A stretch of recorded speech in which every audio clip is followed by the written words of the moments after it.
Thank you, Dave, and good evening, everybody. Week 3 in the Canadian Football League. Kicking off here tonight. Will it be a shootout under a beautiful Montreal sky tonight?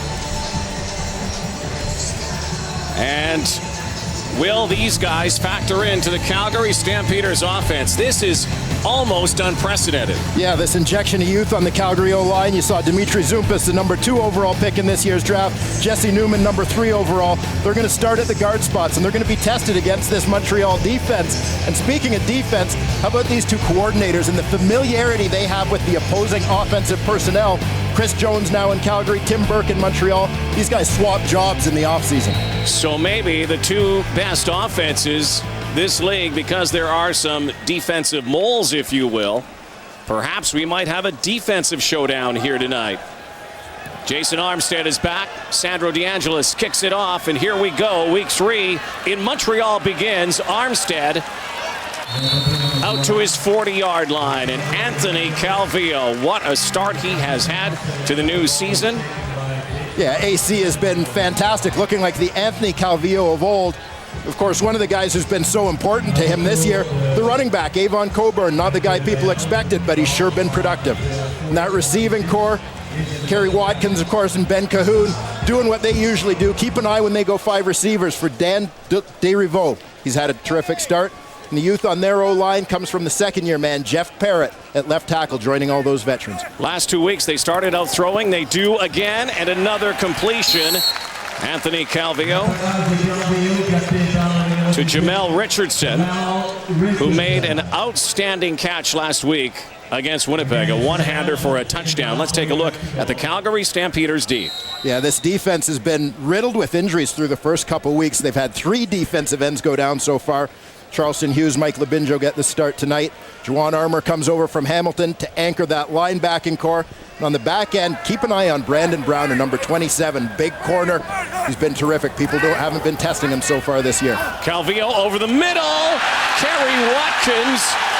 And down to the 30. And Anthony Calvillo on target again out of the chute here tonight. And one of his favorite targets is number 81. Anthony Calvillo is going to stand in the pocket here and take a hit to deliver a play. Protection's been pretty good for AC so far this year. He knows this route's going to be a little slow to develop. Dwayne Carpenter, the Sam linebacker, strong side backer, comes in. A little bit of a headshot there that Carpenter got away with. Usually we see the officials this year trying to crack down on those. AC airing it out again. Last 2 weeks, this is what he has done, picked apart defenses to start ball games into the sunshine on the far side, and nowhere to go for Danny Desrivaux. Anthony Calvillo has done a terrific job spreading the ball around to several different receivers. As we said off the top, you know about Kerry Watkins, you know about Ben Cahoon, but we're seeing Danny Desrivaux starting to get involved. We're seeing a little bit of Brian Bratton. These guys are becoming so important so that teams can't key on that duo of Watkins and Cahoon this season. Desrivaux had his first 100-yard game last week. Calvillo with Coburn in the backfield, doesn't matter.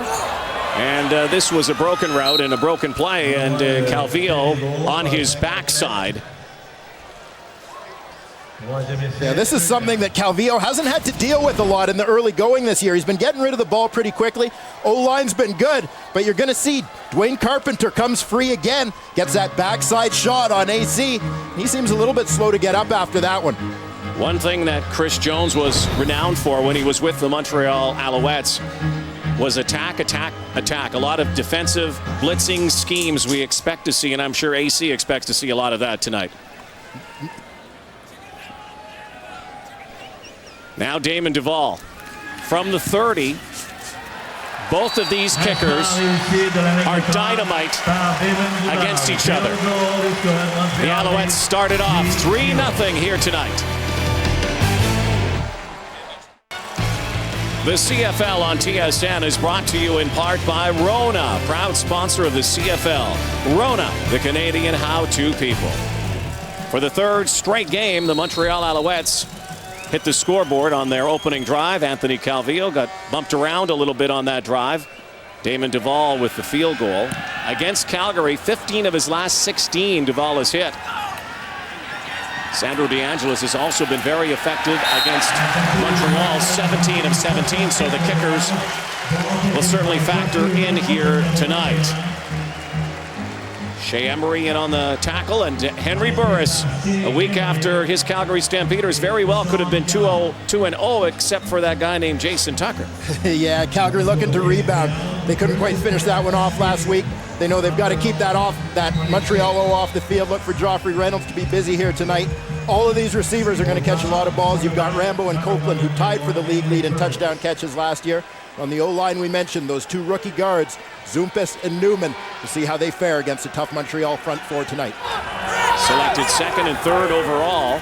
Play action. Burris with a lot of room here. If he wants to take off, decides to throw it to the sideline. And right there making the reception is Brett Ralph. Had a couple of key catches down the stretch against the Edmonton Eskimos last week. Yeah, Brett Ralph is a guy who's so sneaky. He plays that wide side, wide out spot. You'll see him lined up to the outside. A lot of times teams tend to forget about him because it's such a long throw to the outside. He goes on a bit of a hang route here. This play is slow to develop, but he still has that cushion before the halfback Chip Cox comes up on him. Two teams that can run the football. Joffrey Reynolds, of course, for the Calgary Stampeders. But they love to air it out. And with the artillery and the weaponry that they have for receivers, there's Chris Jackson, who was actually scratched last week. The week before, he got a touchdown, his first as a Stampeder. Let's take a look at the Montreal D. And that Montreal D front four anchored by a couple former Stampeders, Karan Williams at tackle, and the veteran Anwar Stewart at his familiar defensive end spot. Some of the most active linebackers in the league, particularly the outside guys, Diamond Ferry and TJ Hill. On the back end, Davis Sanchez back at his familiar spot on the corner. Second down and 10, throwing down again for Burris out of the backfield. And Joffrey Reynolds, that sailed on him, so Burke Dales will come out and punt this football away.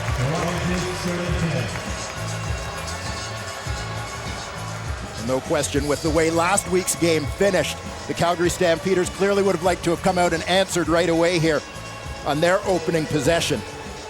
You see John Hufnagel, of course, his first year as the Stamps head coach, but no stranger to the Canadian Football League. So many of the things, Rod, that are being done by offenses across the league, these are concepts first introduced by John Hufnagel when he was the offensive coordinator in Calgary in the early 90s.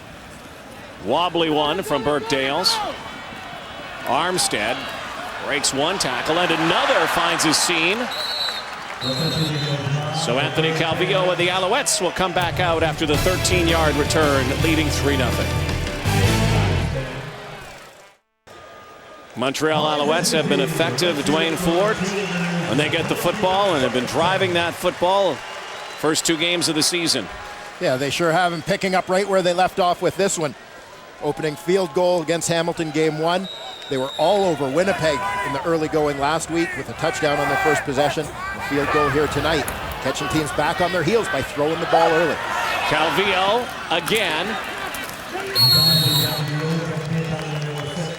Kerry Carter out of the backfield with the reception. Anthony Calvillo also last week, even the first 2 weeks, has been prone to take off with the football. We haven't seen a lot of that in the past. He's gets some running room. Don't be surprised to see him take off with it. Yeah, a bit of a surprise to see Anthony Calvillo among the league's top 10 in rushing. AC says it's not something you should get too comfortable with. He's not necessarily doing it by choice, but it's something you'll see a veteran quarterback do. He says this is the CFL. Sometimes you've got to do it to keep the drive alive. Second and short, still not running the football. Throwing it downfield and open along the sideline for another reception. And it's Desrivaux again. Danny Desrivaux has been off to a terrific start in the early going here. Lining up deep in the backfield here. He's playing the slot spot. They're going to move him all over the place. Actually leads this team in receiving yardage coming into this game. He goes on a little bit of a corner, recognizes a bit of a space there and sits it down, buys time for AC to get him the ball. These guys have had a terrific connection here in the early going. Desrivaux's a guy, just a second-year player, came into training camp, probably expected to be a backup, but has just been so impressive since day one of training camp. They had to get him on the field. Going deep for Jamal Richardson, could not catch up with it. Desrivaux's been drawing some rave reviews as well from a guy like Ben Cahoon, who says reminds Kahuna of himself in many ways, his ability to get open, and says a lot for the Montreal receiving corps that is loaded with a guy like Richardson and Desrivaux and Ben Cahoon, of course, Brian Bratton, Eric Delorier, who has not been used very much. Yeah, and it's frightening to think that with all those weapons in the receiving corps, this is a team that also just yesterday put on their 9-game injured list Dave Stala, Elijah Thurman. So to think there's a possibility they might have those guys back later in the season as well. Calvillo going down in a heap this time. There was a penalty flag, the first of the game. Don't forget Kerry Watkins in that offense, 3 touchdowns already. But I guess the big question, Dwayne, everybody's been asking is, are the Montreal Alouettes for real right now? And I know it's a marathon and not a sprint, but they've been known to come out of the gate lightning quick. Major foul, face mask. Calgary number 23, 15-yard penalty. First down. John Huffnagel's going to hate that because Calgary, most penalized team in the CFL last year, he wanted to eliminate that stuff, and Shannon James just committed the face mask. Yeah, the big thing that Huff has come in here and preached since the start of training camp has been discipline. Just trying to avoid penalties, particularly those ones that you can control. There are times where you're going to get beat. You've got to hold on to a guy to protect your quarterback, but not a face mask. Here's another penalty flag. Avon Coburn with his first touch of the night. Coburn third in the CFL, 196 yards rushing, and of course he made Jarrett Payton, who had an all-star-like year last year, expendable. Yeah, and one of the things that makes Avon Coburn so valuable in this offense, not just his ability as a runner, but also his ability as a receiver. Montreal number 54, 10-yard penalty, repeat first down. Coburn comes into this game actually leading this team in receptions, 16 receptions through the first 2 weeks of the season. Actually leading the league in that category, and you see right up there at number 2, Danny Desrivaux. So it's some new faces starting to play significant roles in this offense, and you're just seeing that terrific balance. But as for Coburn, he has been, I won't call him a surprise because he's been around for a couple years, but a great contributor. Out of the backfield, but read perfectly. Coburn going nowhere this time. So it'll be second and long now. See big Mike Labinjo at his defensive end spot. It's going to come in from the right side of your screen. Sniffs that one out, the former linebacker, converted linebacker. Saw that play develop and stayed right with the back. Toronto-born, Michigan State player, played with the Philadelphia Eagles, of course, and the Indianapolis Colts. Of St. Mike's College. Second and 23. Calvillo to the end zone. And unable to hang on as big Eric Delorier only has 1 catch this season. That one would have been 6. Yeah, Delorier is just on a go route. They get him on the outside against the corner, Dwight Anderson. Delorier's got to step on him. You're going to see him try to get a little bit of a push off and fight back to that football. But Anderson appeared to just get a hand in there to prevent Delorier from squeezing it. Delorier's been a little frustrated, unable to see a lot of balls, playing on the strong side. But they'll be seeing a lot of number 80 here this year in Montreal. 5 games last year, 23 catches. Damon Duvall, 41, 42-yard line here. And this one is wide left. And a single point will be tacked on to the score. 4-0 Montreal, 7:38 to go in the first quarter.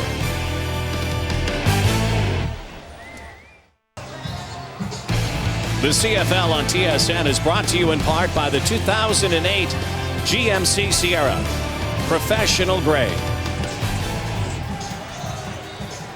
Beautiful night here in Montreal. 7.5 minutes to go, opening quarter. 4-0 Alouettes. Henry Burris takes the snap. And that one, a one-hopper down the sideline, looking for his favorite target, Kenyon Rambo. Yeah, this is just a base play out of Calgary's offense. They get Joffrey Reynolds on play action between the tackles. Henry Burris threatening the outside. And you're going to see them try to put that end, Anwar Stewart, in a bit of a bind. He knows he's got quarterback all the way on this one, so he's going to stay with Burris. See a quick crash. Boots back out to that. Anwar Stewart has seen it before.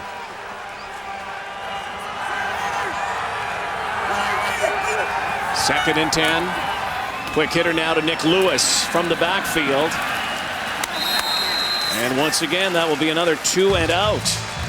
Burris and the Stampeders played so well offensively against the BC Lions in week 1. Had their moments mostly later in the game last week against Edmonton, but continue to struggle in the first half. Yeah, and plays like this from defenders like TJ Hill aren't doing much to help as you see him fight off that block from the running back, Joffrey Reynolds, to get in on the tackle. TJ Hill, of course, leads this team in defensive tackles from that Sam linebacker spot. Just weighs about 185 pounds, but this guy is tough as nails against both run and pass. Burke Dales again, this time from his 25-yard line. Jason Armstead at his 35. Dales has been a little dissatisfied with his kicking so far this season. Below his average. Penalty flag on the far side of the field, and special teams converge on the speedy Armstead. Just a 38-yard kick.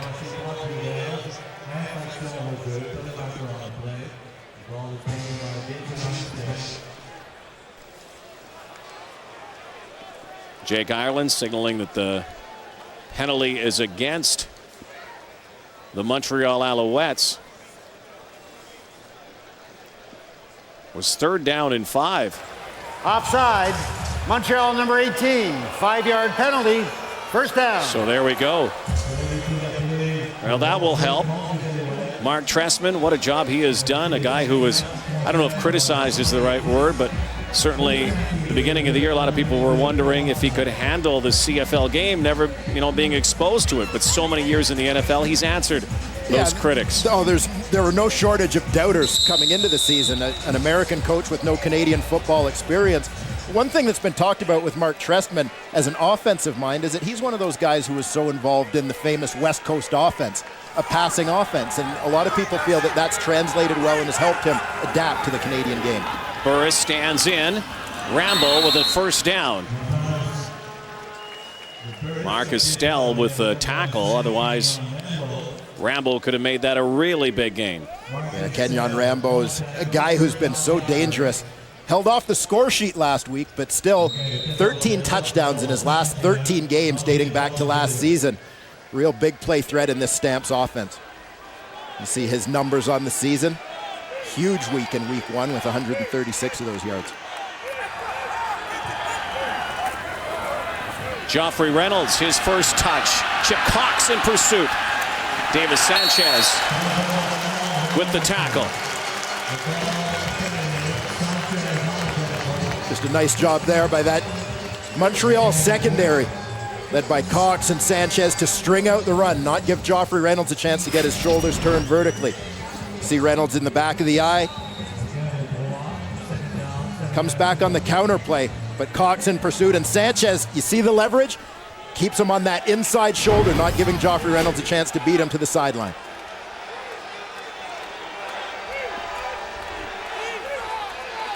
Second and 7 now. Stampeders.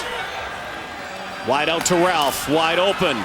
Saw a lot of this last week against the Edmonton Eskimos.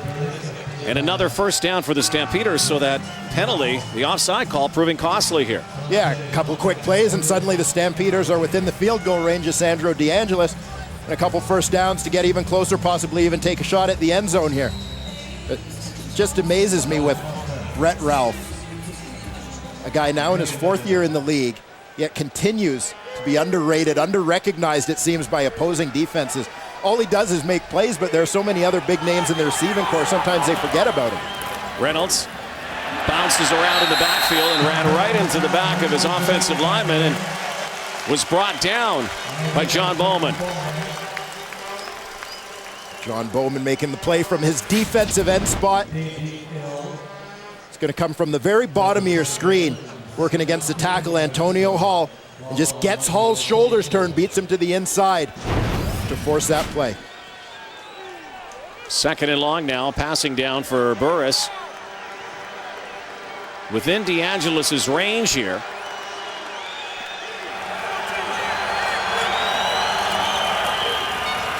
Pump fake out of the backfield. With running room, Joffrey Reynolds has the first down. Do you sense a little chess match going here between the defensive coordinators? Well, certainly between those defensive coordinators and clearly their offensive counterparts as well. Perhaps wondering, what have the defensive coordinators seen? What do they remember from last year when they were with those opposite teams? What are they expecting? So it's a little bit of smoke and mirrors from both teams here, trying to come up with the element of surprise against a very familiar foe. Close to the red zone now for the Stampeders.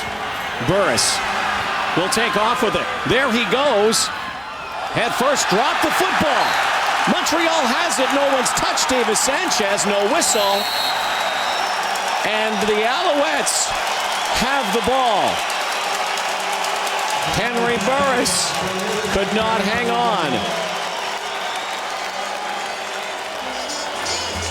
John Huffnagel not amused here. Stampeders threatening, and they give it away.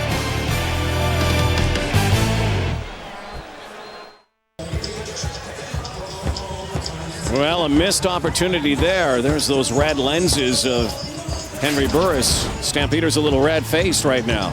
Yeah, you hate to see a turnover like this. Henry Burris has just given himself up on the play sliding, but because he goes head first instead of feet first, he's not down.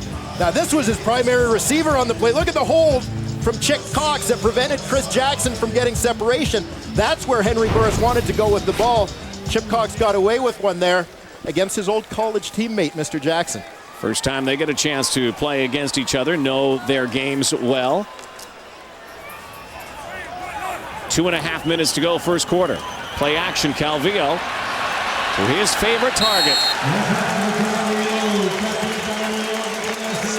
Ben Cahoon, the first time tonight he touches the football, and so many times AC and BC have connected here. Yeah, these guys just make it look like they've done this once or twice before. Old hat for Calvillo and Cahoon. Both of them, once again, off to tremendous starts. Cahoon, of course, becoming the Alouettes' all-time leader in touchdown receptions. Last week, Calvillo became the league's #2 all-time passer the week before. Avon Colburn fighting close to the first down on a little spin move inside, too. They like Avon Colburn, considering, again, he hasn't played much running back for the Alouettes until this year. Yeah, Colburn turns in a nice physical run, and he's a guy who doesn't demand the football a lot in order to get into that rhythm. So many backs will talk about how, oh, I've got to get my 25, 30 touches a game to get going. Avon Colburn will take what he gets and make the most of every opportunity. It's the first time the Alouettes went to the ground. And back at it again. Second down and short yardage. Avon Colburn back to back here.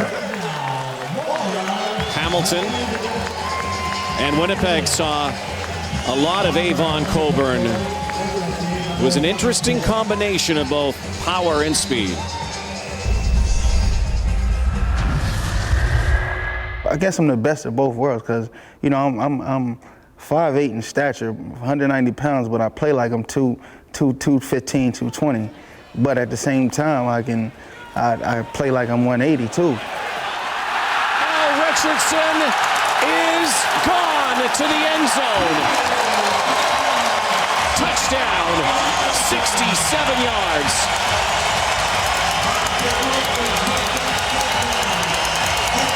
Big play element that Jamel Richardson adds to this offense. So happy to have that big target. The advantage that he presents going on the deep routes. Terrific asset for Anthony Calvillo. You see Richardson comes from the right side on this one. Lines up to the field. Just goes on a post route. That's a 6'3" receiver against a 5'8" halfback. Calvin Bannister, who do you think's going to win that jump ball? Jamel Richardson started things off last week. The fireworks offensively for the Alouettes with a one-handed grab. That one was a sprint.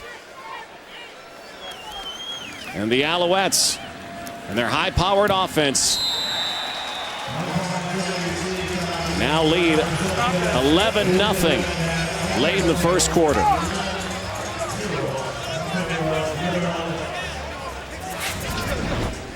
We'll take another look at this one. Little bit of play action here. That gets that secondary standing on their heels, getting ready to come up and support the run. That allows Jamel Richardson to get that extra half step and get in behind the defensive back, setting up that big play.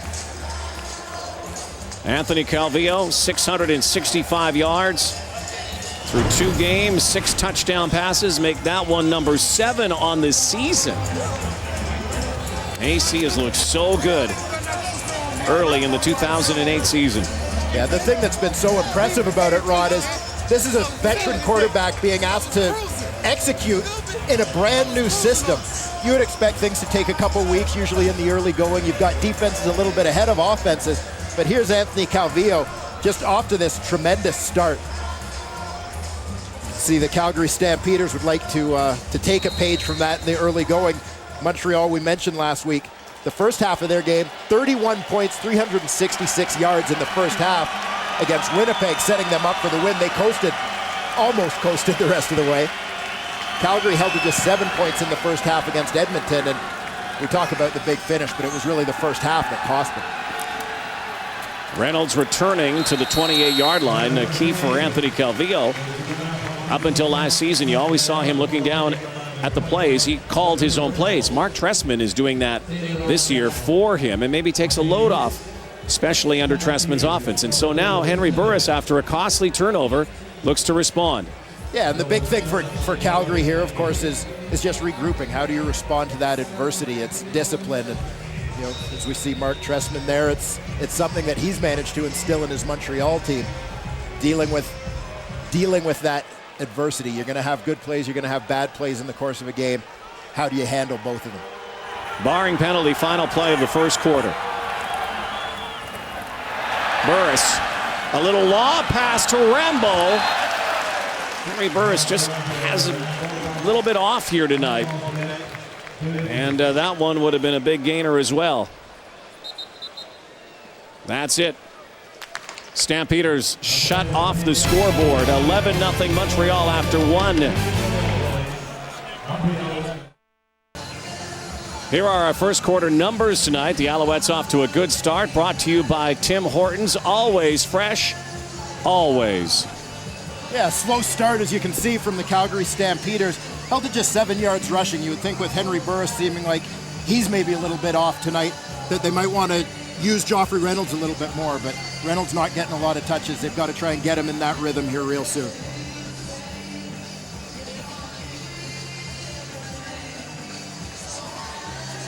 Alouettes all over the Stampeders in that first quarter. Special guest in our booth in a few moments.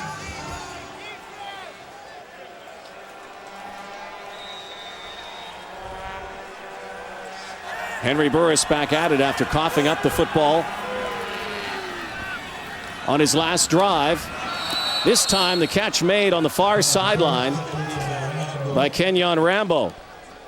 He's trying to help the officials here. Kenyon Rambo looking to give them a little bit of a hand with the spot. You see Henry Burris go right back to Rambo after a little bit of a missed opportunity on a potential deep ball a minute ago. Good protection from that offensive line. Solid delivery by Henry. Nice job by Rambo to get both feet down just in bounds. So now a third down play. Third and less than a yard. Oh boy. Henry Burris has to fight. This will depend on the spot. The Alouettes say they stopped him, but there's a penalty flag on the far side of the field.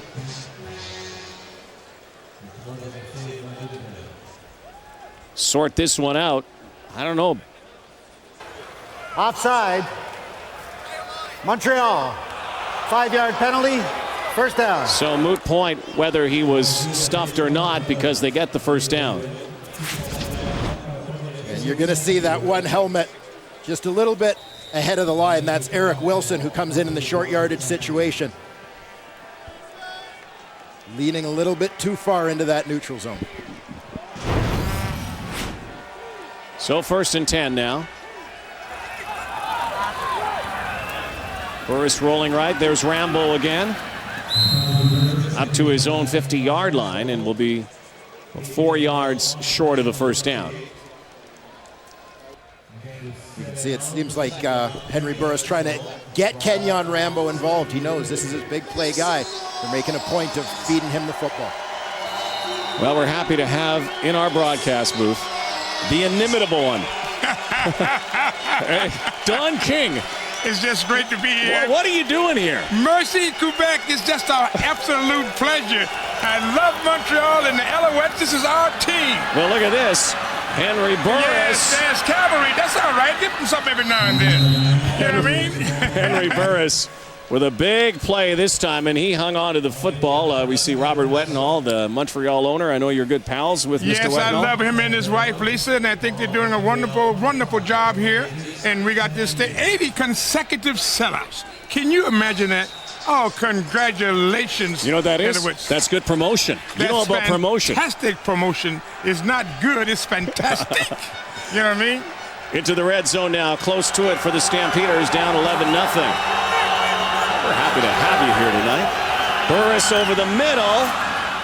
Catch made by former Montreal Alouette, Jermaine Copeland. Do you follow the CFL? Do you like the CFL? I love the CFL, and this is what I mean when we say the CFL team. This is our league, and this is what we're going to do. Robert Wetenhall and Lisa Wetenhall, they have just totally indoctrinated me. I'm here, and it's making me feel good. And tomorrow night they're going to come to me in the Newprix, whatever the Unipri Stadium, to see a great boxing world championship fight between Daniel Santos and Joe Alcine. It's going to be fabulous. Well, that's right. There's boxing as well, and you're here for that as well. Here's Burris now. The pitch to Joffrey Reynolds. Running room. He's got a lane. He's got a touchdown. So Calgary hits the board. How would you compare this game to a boxing match right now? Well, this is a game where you had the guys that jumped out in the front of the league the first 3 rounds. You know what I mean? We were winning. Then now the guys coming back. But this is the spirit that makes the Calgary League so great. You get knocked down, you get back up, you dust yourself off and get back into the game. But in the end, the Alouettes will take it. You know what I mean? So it will be just what it's supposed to be, but not a game that's a given. It's a game that's competitive, the quintessential. TKO or unanimous decision? Well, I think we're going for the TKO. All right. Yes, the decisions is okay, you know. W is what really counts, however you get it, or whatever it means. But with Wetenhall and company, TKO. All right. Don King, thank you. Enjoy the night. Welcome to Montreal. And come on down to the Newprix or whatever it is, the Innerprix, to boxing tomorrow night. But tonight, enjoy boxing at its best. Football at its best. There. Mercy. Oh gosh. But, welcome to the circus. Oh yeah. What is that? All right, that's just like that's supposed to. Thank you, Robert, for that. Wasn't that a beautiful thing? Okay, guys, you know what? It can only get better from here.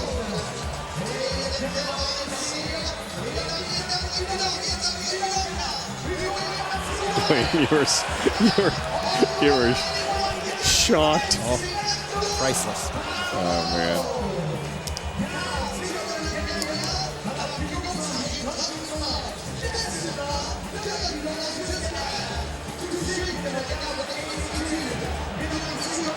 Jesus. Do you have time to give me that one time?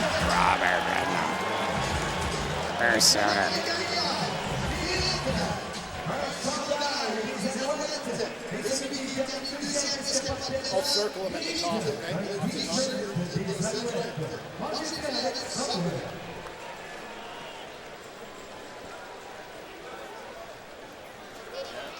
And this play, touchdown by Joffrey Reynolds.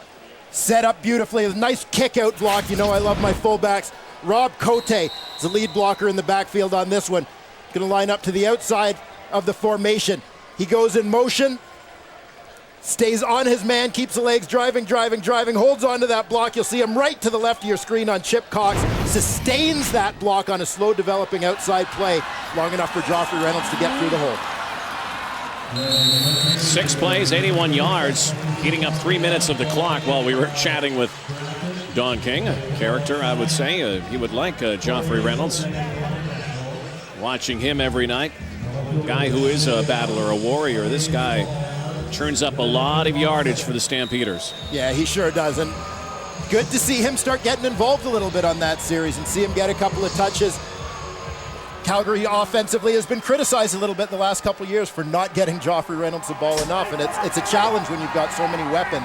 This guy is such a good back and does it all for them and works in complement with Burris. Look out, Calvillo and Avon Coburn.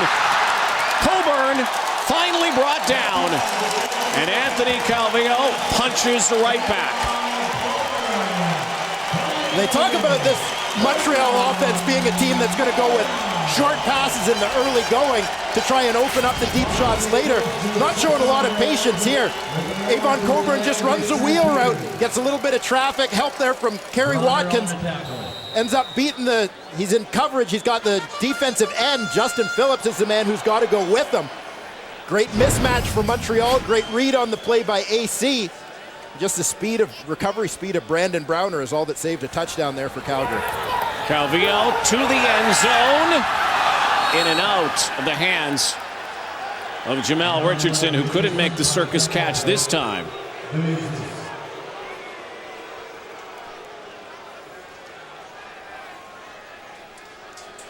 We saw the big play there to move the ball down the field. That connection between Avon Coburn and Anthony Calvillo. You heard Avon Coburn a few minutes ago talk about how when he runs the ball, he plays like a 240-pounder. When he gets out as a receiver, he plays like a 180-pounder, and we saw what he meant on that wheel route. AC to the end zone again. And trying to get under it was Brian Bratton, but a good stop now for the Calgary Stampeders will force Damon Duvall onto the field for a field goal. So it's been an interesting battle here tonight. Anthony Calvillo, who is 9 for 14, 216 yards. Henry Burris had a nice scamper, a couple of good scampers. The one fumble is really the difference in this ball game right now. Yeah, it really is. Calgary had themselves in well within field goal range, possibly well set to take a couple of shots at the end zone before that fumble. Turnovers so critical. These two great offenses, really the difference between them in the early going, Rod, has been Montreal's consistency in terms of protecting the football.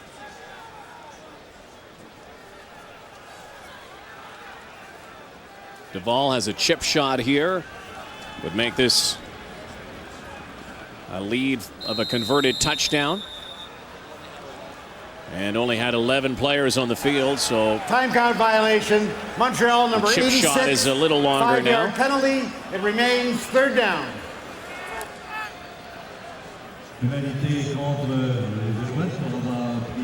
Just going back to that thought about these two offensive units and the importance of protecting the rock. You've got Montreal averaging a little bit more than Calgary in terms of their yards per game, but the big difference, as I said, you've got Montreal leading the league in giveaway takeaway. Calgary, in spite of all the yardage they've put up, actually ranked 7th out of 8 teams in terms of giveaway takeaway, that plus minus. 14-7 game now. Alouettes, 10 minutes to go before halftime.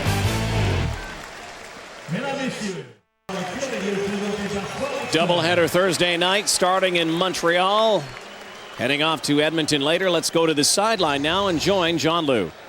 Well, guys, aside from the touchdown, Joffrey Reynolds has only 5 yards on 3 carries, and he's finding out what Jesse Lumsden and Charles Roberts have discovered, and that's that Montreal's run defense has really stepped up its game. Anwar Stewart says that's due mainly to 2 factors. One, they're playing a much more aggressive style, more of a read on the run as opposed to read and react. And secondly, they're more disciplined. They're not missing any assignments as opposed to previous years where guys might have been trying to take on more than what their responsibilities are. Guys? Thanks, John. Joffrey Reynolds again. When you look at the base premise of this Calgary offense, threatening inside with Reynolds, outside a lot of the time with Burris, but you got to get Reynolds the ball to make that happen. Shotgun for Burris over the middle, and open is Teo Johnson. His first catch in the Canadian Football League. Well-coveted receiver. White Rock, BC born. Teo Johnson played at Stanford. A guy who was a big body, big target He's been on the radar for a while. Yeah, and Teo Johnson, although growing up south of the border, spent enough time in Canada. As you said, Rod, born in White Rock, BC, and he is the younger brother of Toronto Argonauts defensive end Rial Johnson. But Teo spent the last few years in the NFL before finally making his way up here in Calgary, owned his CFL rights. And a pretty versatile non-import to be able to add to your roster, a guy who'll do some things as a slot back, full back, and of course his natural position of tight end. Second down, short yardage out of the backfield. Brett Ralph cannot hang on. So it will be third down and about a yard, maybe a yard and a half. I think Calgary's going to take this opportunity to punt the ball and try and win the field position battle. But it's just a tough over-the-shoulder catch. As simple as that looks on a flat route, it can be a little bit tough to judge those ones. Henry Burris disappointed to see that opportunity get away.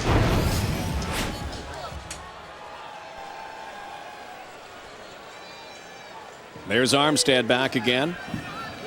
Just over 8 minutes to go here in this second quarter.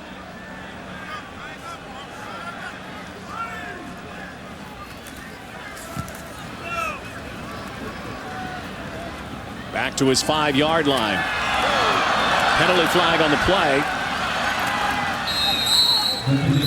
And depending on the penalty, the Alouettes are going to be hemmed close to their goalpost here.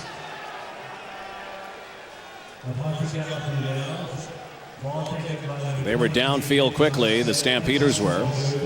Once again, here's Jake Ireland.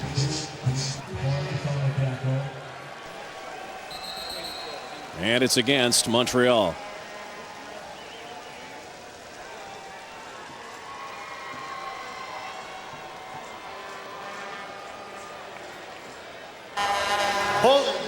Closed captioning of the CFL on TSN is brought to you by Sport Check. When you are in the zone, time almost stands still. Getting into the zone begins with Sport Check. Sport Check, the power of sport. Well, Rod, we'll see here with the field position and the penalty if this decision to punt in a third and short situation pays off. This Calgary defense can come up with a stop here. Another penalty flag. Good play action. Wide side for Brian Bratton. Nowhere to go was read by the Stampeders. See what this penalty is.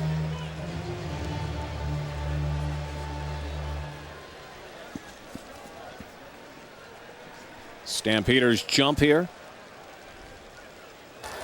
Offside. Calgary number 39. 5-yard penalty. Repeat, first down. They made the call against the defensive end, Charleston Hughes, but it looked like there were a couple of bodies that were anxious to get after Anthony Calvillo on that one. Charleston Hughes, of course, was in Calgary's training camp, released at the end of camp, but with all the injuries they've had to their defensive ends, he got called back after week 1. Has been pressed into starting duty. Calvillo kind of shovels one into Ben Cahoon there on 1st and 5, and that will move the yardsticks again. Van Cahoon, before tonight's game, was honored for becoming the all-time career touchdown reception leader by the guy who had the record, the great Peter Dallariva. Look at those names up there and those numbers. Yeah, and Ben Cahoon, in all his modesty, of course, downplayed those numbers. This being his 11th season, 55 touchdowns. He said, oh, it's no big deal. That's just 5 touchdowns a year. But anybody who's watched Ben Cahoon play over the course of these 11 seasons knows that it goes much deeper than that. He's been so consistent, such a steady contributor. A guy who, for as great as he's been, has almost been underrated by a lot of fans. I think underappreciated for just how athletic he is, for how tough he is. His arrival in Montreal coinciding with Anthony Calvillo, and together they have formed one of the great tandems in CFL history. Calvillo on 2nd down, Kerry Carter out of the backfield, tries to cut back.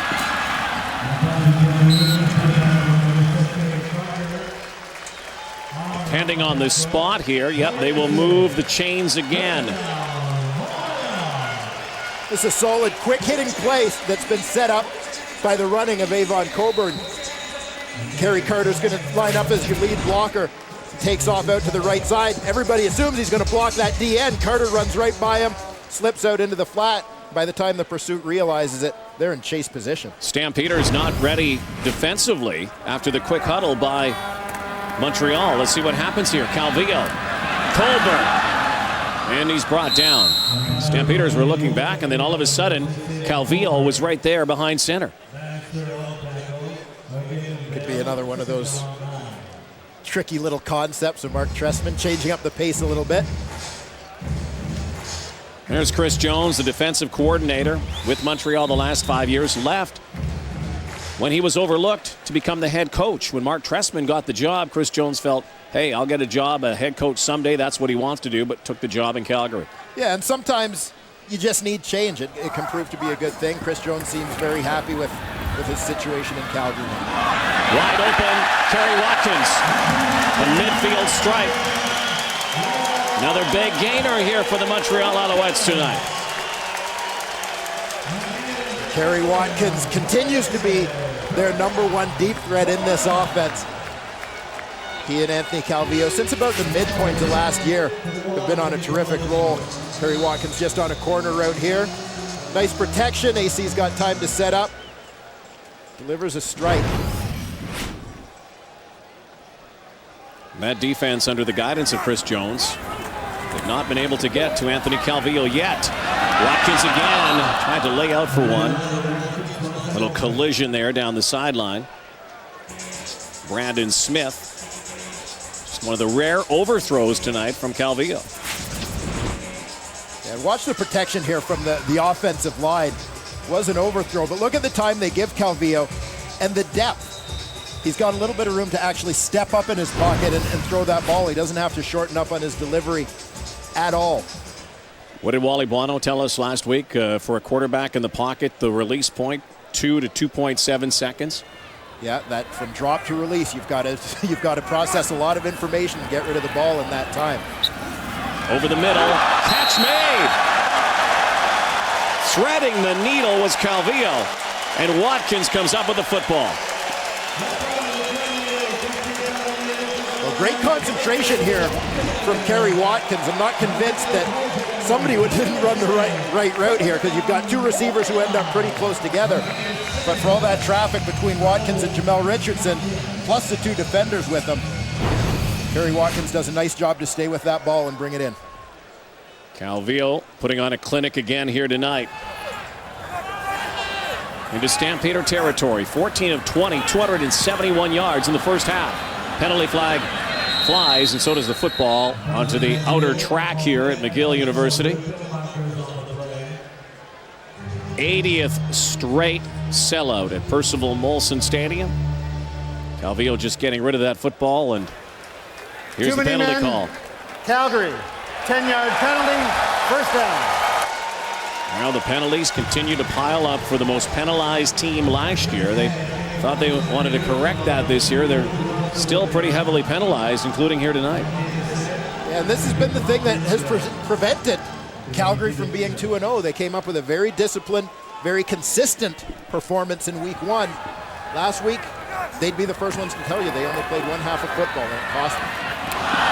Dropping the football was Brian Bratton. Play action with Coburn. Little misdirection that would have worked had Bratton been able to hang on. Close to the 3-minute mark before halftime. Rookie head coach who's undefeated, Mark Trestman. Hard to say he's a rookie, though, after all the experience, 20 years around the NFL.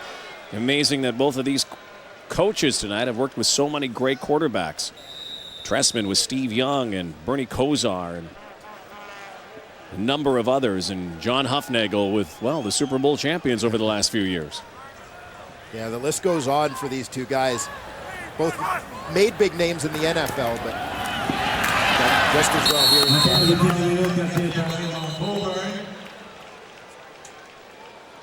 Coburn with the catch. 3-minute warning before halftime, and the Alouettes threatening again here in Montreal.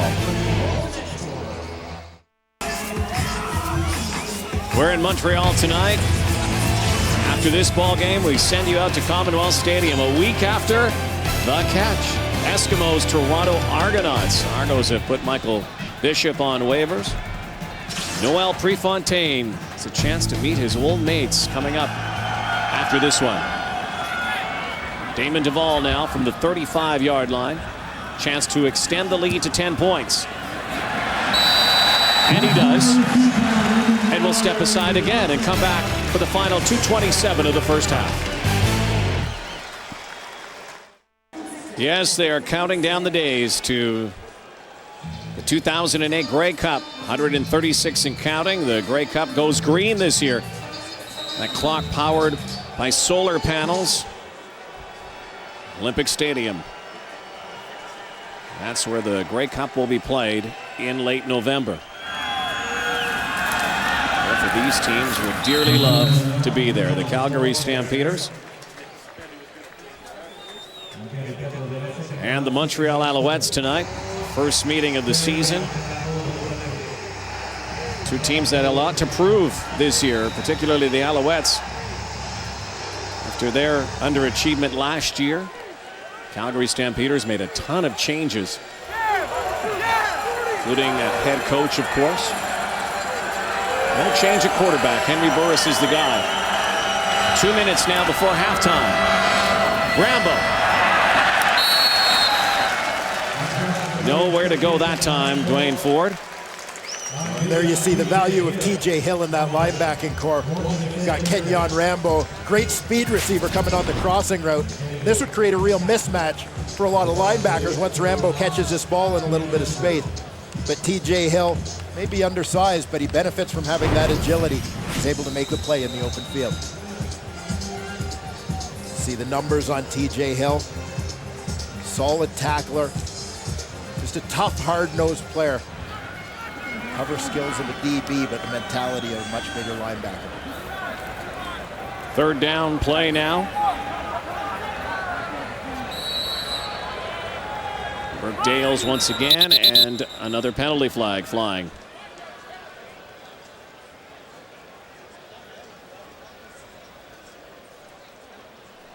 .137 to go before halftime. And another half of football. Time count violation. Calgary number 16. 10-yard penalty. It remains third down. That really will not impress John Huffnagel and the Calgary Stampeders, much like they did last week against the Edmonton Eskimos. Not exactly lighting the joint up. Yeah, they got off to such a sloppy start. And as we said, all the attention was focused on the phenomenal finish that we had in that game. But from Calgary's point of view, that game was lost. Not on Jason Tucker's big catch at the end, but with their sloppy performance in the first half.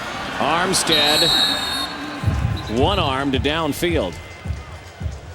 Brandon Browner, 6'3" DB, bringing him down. Calvillo, 15 of 21 tonight. Dwayne, 274. Yeah, and this is typical of Anthony Calvillo in this offense. You know, it's often been said that AC's best years came when he had Mike Pringle in the backfield. But the fact is, AC's best years came when this was his offense. The identity was Anthony Calvillo stepping back and throwing the football. You see the difference between the numbers there. It was post-Pringle that Calvillo had his years of throwing for 6,000 yards and having 4 receivers over 1,000 yards spreading the ball around. And that's what they've gotten back to. He compared Mark Trestman's mentality here, a pass-first offense, to the same sort of philosophy that Don Matthews first brought here when he came in 2002 and made it AC's team. Anthony Calvillo loves playing for Mark Trestman so far. Says he's so specific on where we need to be on the field, according to AC. He says about Trestman, he's a perfectionist. And it all starts with Mark Trestman, and the perfectionist would like to be perfect to start the season as well. The Alouettes, though, have had perfect starts before, been quick out of the gate before. It's not necessarily translated down the path towards a Grey Cup, though.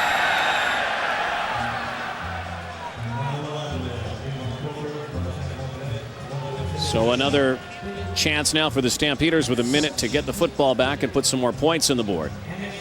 You're going to see a little bit of hostility here between these two teams. They're trying to set up a screen. Ryan Chu tries to come out on Dwight Anderson.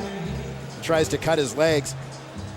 Anderson, not impressed, thought about taking a shot at him, but then thought better of it. John Huffnagel will be maybe not happy with the initial reaction, but will be happy with Lloyd Anderson's decision to hold back on that. Marcus Howell, Alouettes' first 2 and out of the first half. So can Henry Burris and the Stampeders put some more points on the board here before halftime?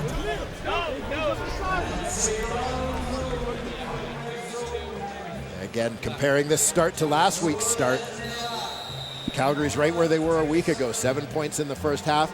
Not enough, and we think about the missed opportunity. Henry Burris with a fumble in the red zone where it was with Mr. Automatic Sandro DeAngelis kicking the ball, guaranteed 3, but also a first down situation where they were going to have some backs in the end zone.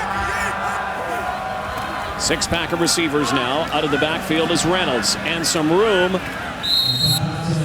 Montreal defense has come up big here again. Diamond Ferry in on the tackle. So it'll be second and short yardage. You see Calgary with about 47 seconds to go in the half, going to that no-huddle offense. Getting things lined up quickly here.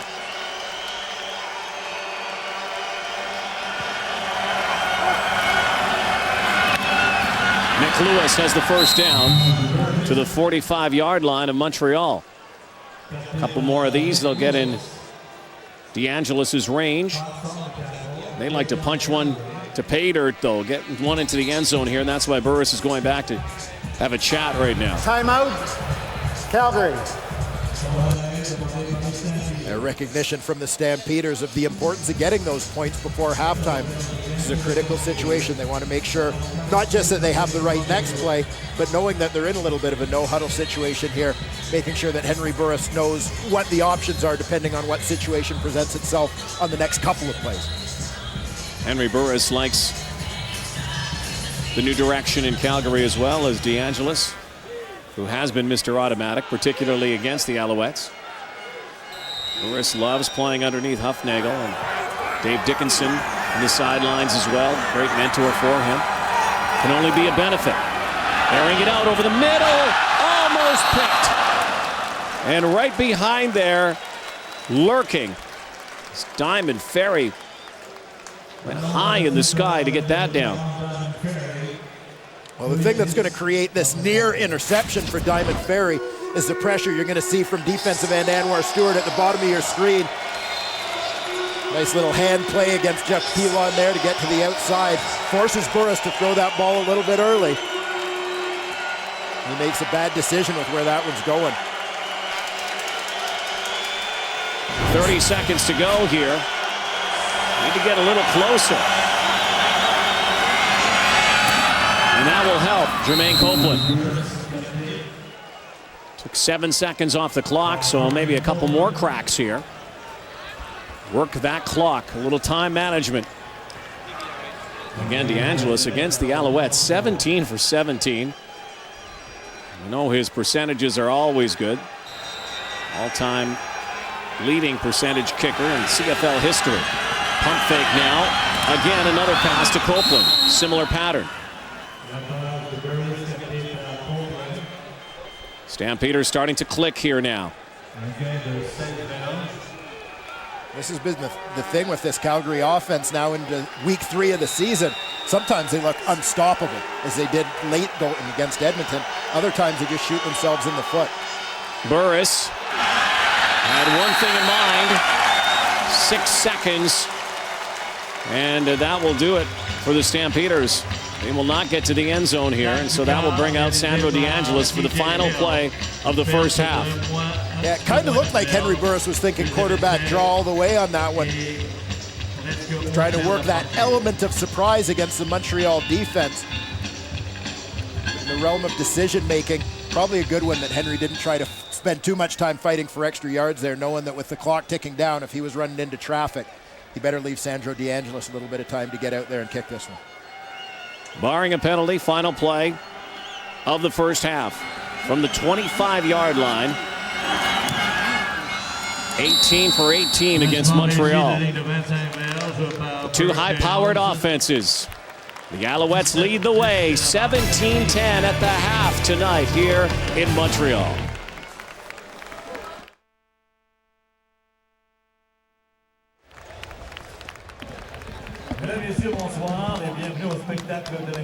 John, you weren't happy about the first half last week. What have you seen this week to change your mind? Well, it's a good physical game out there right now. Obviously, the turnover we had when we were going marching down hurt us. Defensively, they gave up a big play, but they're hanging in there. We just got to come out and play better football in the second half. Can you consider this a victory for your defense, though, allowing only one major to that Montreal offense? Well, I mean, like I said, both defenses are playing good physical football out there. We got to come back and score more points in the second half. Okay, thank you, Coach. Back in Montreal, the home of the Grey Cup in 2008, TSN, the exclusive broadcaster of the CFL, proud home of the Grey Cup. Back at Percival Molson Stadium. Twilight now setting in, and the Montreal Alouettes by a converted touchdown over the Calgary Stampeders. Yeah, those Calgary Stampeders no doubt got in the dressing room with a couple adjustments to make. Number one for them, they've got to get more pressure on Anthony Calvillo. They can't let him have the time to make his reads and pick them apart the way that he's done. For Montreal, they've got to defend the run. Joffrey Reynolds got going a little bit in that second half, and when Reynolds is in a rhythm, when he's hurting you, it opens up so many other things in the Calgary offense. Montreal's got to snuff that out before it gets going. Alouettes 2-0 to start the season. Stampeders 1-1, might have been 2-0, but Anthony Calvillo and the Owls try to make it an unblemished start. They've had good starts before like this. In fact, from 2000 to 2004, they were almost perfect for half the season. Marcus Howell back to receive this kick from Damon Duvall. Second half underway here. Joffrey Reynolds, 25 to the 30 to the 35, still on his feet. Reynolds is finally brought down by Chip Cox. Well, not only defend the run, defend the return of Joffrey Reynolds. Yeah, tremendous field position provided here by the Calgary running back. Going to go wide side with this return. It looks like they're going to set up the wall along the hash, but they don't. Marcus Howell leads him out wide, and Joffrey Reynolds uses the same skills that make him a great running back. Balance, toughness, low center of gravity. Never lets that first man bring him down, as you saw him run through some arm tackles.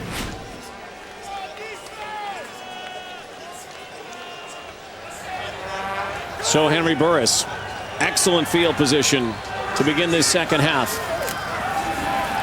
Reynolds carries the mail again, half the first down yardage. Two of the finest quarterbacks in the land, Henry Burris and Anthony Calvillo, on the marquee tonight. Yeah, directing those great passing attacks. You see Anthony Calvillo with this offense in his hands, huge, 274 yards, continuing to complete 2/3 of his passes. Burris, similar completion percentage, maybe not the same big plays that AC had to boost up that yardage. Biggest one was that one to Jamel Richardson for 67 yards. Burris under pressure and stretching is Kenyon Rambo. And I think he's just going to be a few inches, maybe a foot shy here.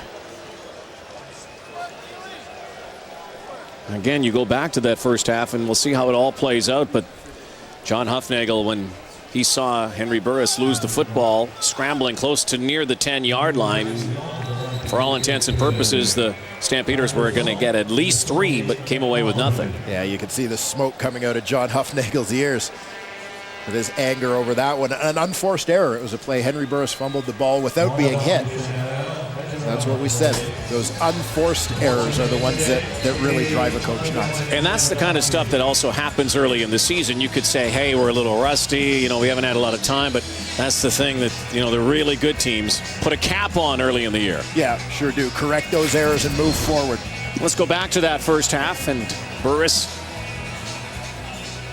knowing, had he slid feet first, that doesn't happen. Yeah, remember, for fans, as a quarterback, if he slides feet first, that's giving himself up. He's automatically down without being touched when he slides feet first. When he slides head first, he's still alive until someone touches him. downs him by contact. Third down gamble here. Burris goes around the end. An interesting call that was. That was rather risky. Yeah, that's recognition of the tendencies too, though, knowing that those ends are going to be crashing to the point of attack, anticipating a quarterback sneak. Henry Burris and his offensive coaching staff know what's coming.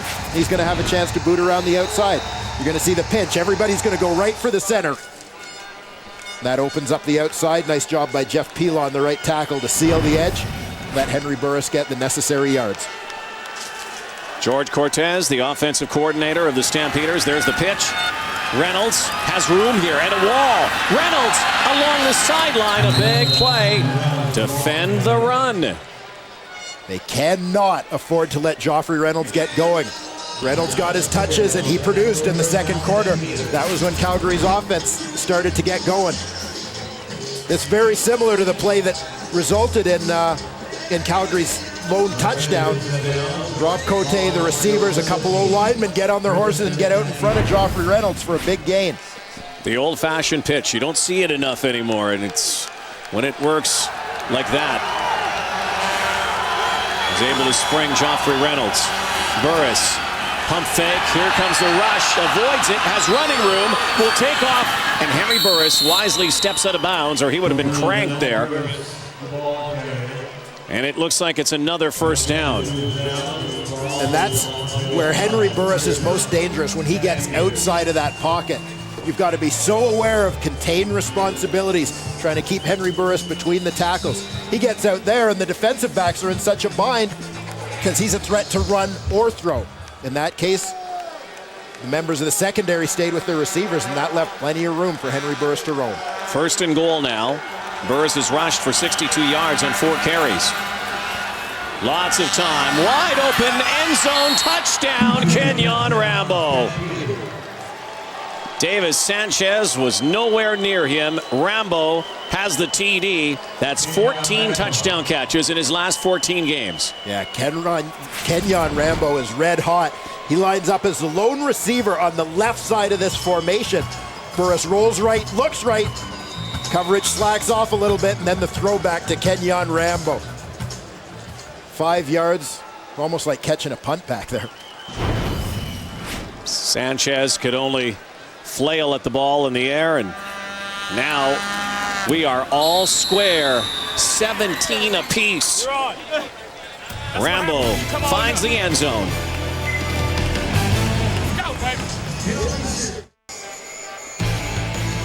The CFL on TSN is brought to you in part by Nissan's Make the Call. Play on cfl.nissan.ca for your chance to win a trip to the Grey Cup. 17-17 now. Top 2 offenses in the CFL in the young season going at it here tonight. Haven't been really any big play fireworks. Jamal Richardson probably the biggest one, but Joffrey Reynolds was a big part of that drive that culminated in the touchdown by number 85. Yeah, and right from the opening kickoff of the second half, Joffrey Reynolds with that return that gave Calgary fantastic field position with which to work.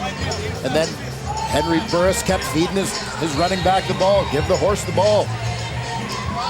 Joffrey Reynolds produces, and that creates other opportunities. When that defense has to start respecting the run, it's going to slow down the pass rush. You slow down the pass rush, give your quarterback time to make his decisions and make his reads. It gets tough for the DBs to cover for a long time. Calvillo answers right back again with Watkins. Midfield stripe and beyond. And every time the Stampeders have jabbed here tonight, Calvillo has jabbed back. And again, Anthony Calvillo's got all sorts of time to throw this football, able to make his reads. Going to watch this offensive line. Look at the amount of space that AC has. They've set up that arc all the way around him. Plenty of room. He's got the big Montreal, cushion, steps up in the pocket, gets it exactly where he wants it. With that kind of time, it gives the route time to develop. And look at the separation that Kerry Watkins has on that route. And all of that is because of the time provided by the offensive line. Calgary's got to find a way to get to AC. Inside Stampeder territory again. Calvillo, lots of time, but suddenly some heat. Kerry Carter just gets back near the line of scrimmage, and Anthony Calvillo looks like he hurt his hand here, his left hand. And is this a bad scene for the Montreal Alouettes? Marcus Brady is hurt. Brad Banks is the backup, but it looks like Calvillo, did he hit a helmet here, or maybe the ground? It just looked like that hand got right there, crumpled look at underneath. The pinky finger. Oh my goodness. Right at the bottom of the screen. Anthony Calvillo will leave the game, and that doesn't look good. And we'll be back. Not throwing. Yeah. Yeah, I wonder if it got caught, you know, between the two sides of the shoulder pads or something. Every time.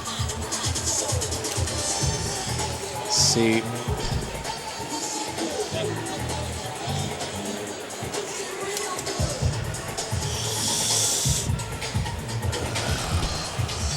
You played this game. Really trying to make us puke.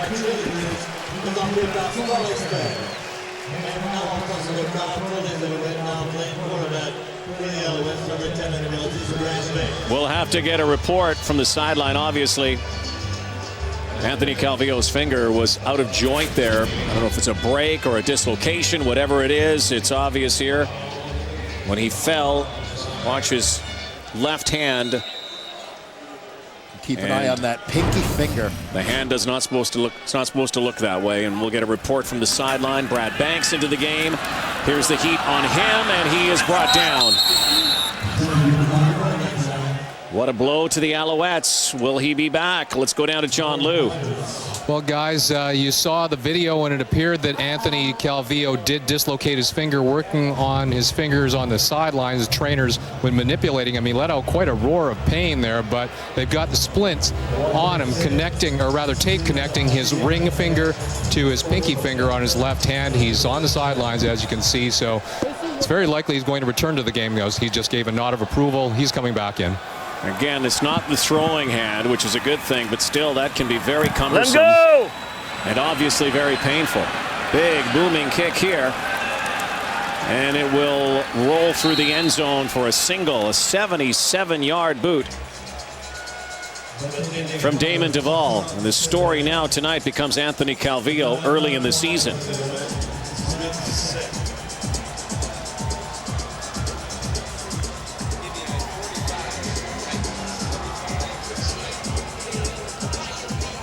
Closed captioning of the CFL on TSN is brought to you by Sport Check. When you are in the zone, time almost stands still. Getting into the zone begins with Sport Check. Sport Check, the power of sport. Well, probably a painkiller for Anthony Calvillo.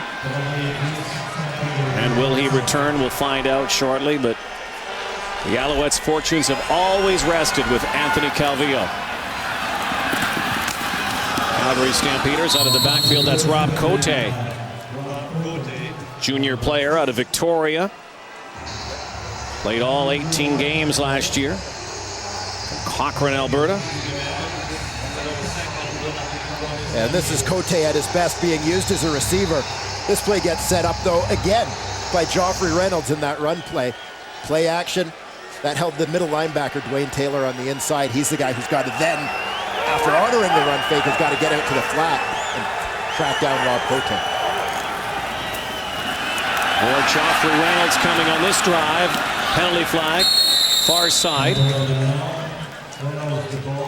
Joffrey Reynolds dropped for a loss this time as they key in on him, and was near a tackle, so maybe a face mask.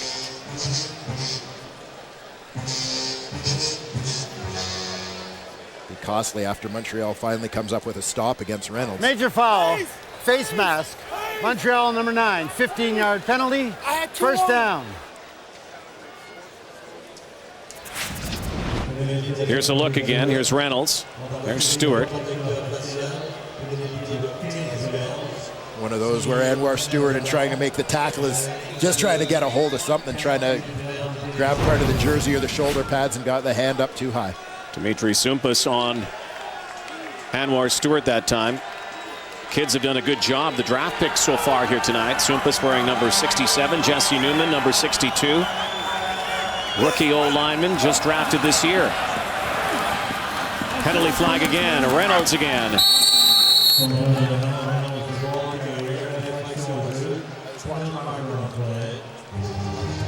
Diamond Ferry came up with a football, but no indication that there was a fumble. And you're going to see here the nice feet by the guard, Dimitri Zumpus. He's got to do a little bit of a dance here to get around the outside, get his feet set, and seal to the outside. Calgary number 85. 5-yard penalty. Repeat first down. Some people may think, well, young players get into games all the time, but very rarely do you have your number 1 picks. First of all, first-round picks, second and third. Calgary made a great deal on draft day, and have them start at the same time. Usually there's a learning process. Not so much for these two. Yeah, and it was so important for Calgary to get these two O-linemen specifically in a draft deep at the O-line, because they were 4-year starters in college and seen as the guys most ready to step in and play. Reynolds sprinting again on 1st and 15.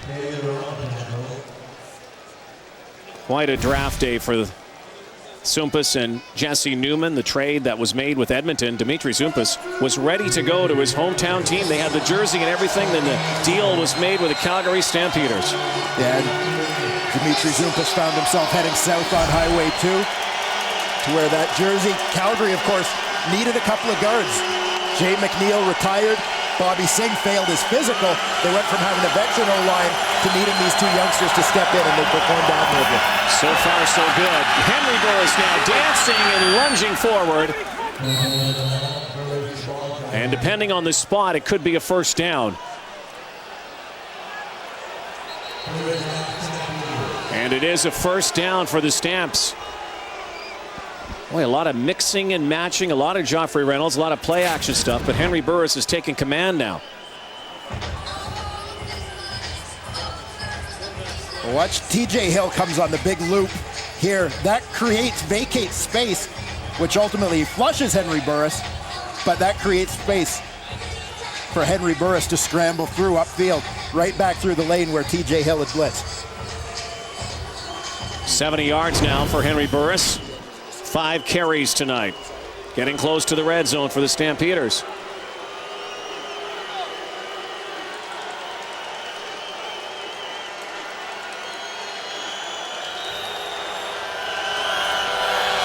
Chance on this drive to take their first lead of the ball game. Stuffed right at the line of scrimmage. So now a throwing down for Burris and the Stamps, who have not had a lot of success on the road the last couple of seasons. We chatted with Henry Burris last week, I know, in Edmonton, and said, there's no real rhyme or reason to it. They just got to find a way to do it. Maybe tonight, maybe here in Montreal, they can get their first road win of 08. Yeah, it's such a big part of playing on the road. I've always felt has to do with structure and routine. It's easy to have that at home. You've got to find one for yourself and your teammates when you're on the road, so it's always the same thing. Out of the backfield again. Reynolds will be held short. And maybe that structure and routine has come with a guy like John Hufnagel. We talked about Mark Trestman and his discipline that he has instilled in the Montreal Alouettes. Hufnagel has done the same thing with the Calgary Stampeders this year. Yeah, he really has. This is something that John Hufnagel has been striving for. Again, it's the message he delivered in his opening address at training camp. We've got to be more disciplined. Trying to cut down on the penalties. They've struggled with that a little bit in the early going, but he has made the message clear. Every day in practice, somebody gets a penalty, you sit for the next play when you get a penalty. It doesn't matter who you are. Sandro DeAngelis down Main Street, and the Stampeders have their first lead of the ball game.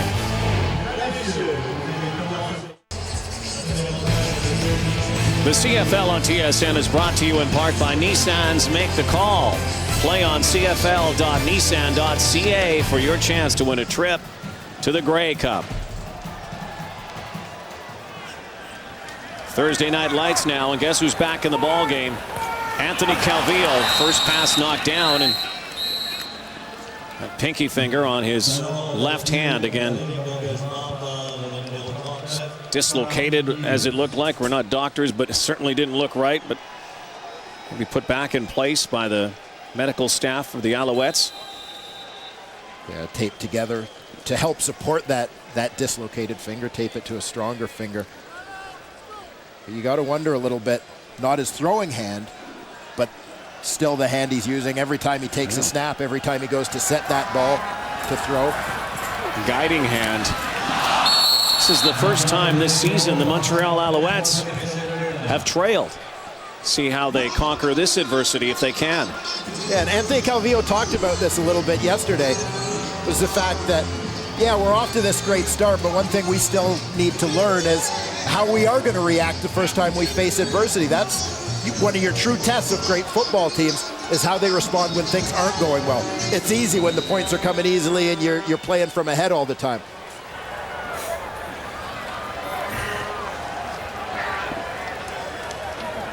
Damon Duvall back at his 20. There's Marcus Howell.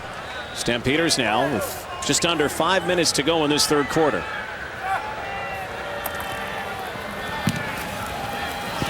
Good kick. 2 big ones in a row. Howell dropped the football. Got it back, a little hurdle. The Stampeders will start at their 15-yard line, a 61-yard kick, just a 1-yard return. One moment changes everything. Flashpoint, a new series tomorrow at 10, 9 Central on CTV.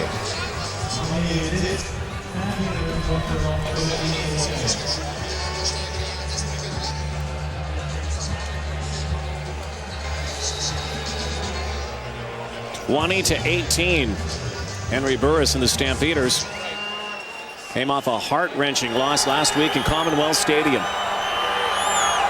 Chance to drive to tie the game, send it to overtime. Eskimos got their first win. Burris rolling. Teo Johnson, second catch of the night, and his biggest play as a CFLer. And he comes up limping. Look at that big body as a receiver. Yeah, Teo Johnson, 6'5", about 260 pounds. You're going to see him line up as a tight end.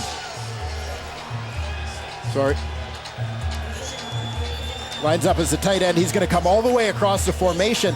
Remember, Calgary's a team that doesn't show a lot of tight end stuff, so Montreal has a tough time preparing for this. They haven't seen Teo Johnson in the lineup before.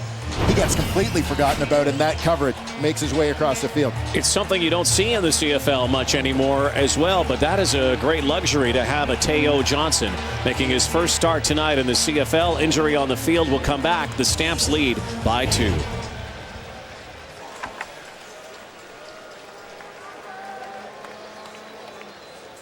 Randy Drew shaken up, coming off the field, his own steam, so he looks all right. Alouettes need a couple stops here, final 4 minutes of the third quarter. Calgary Stampeders have thrown a lot of different offensive looks at Montreal here tonight. Burris in trouble, brought down. Pressure from the outside, and then finally TJ Hill, who's been in on a lot of plays here tonight, brings him down.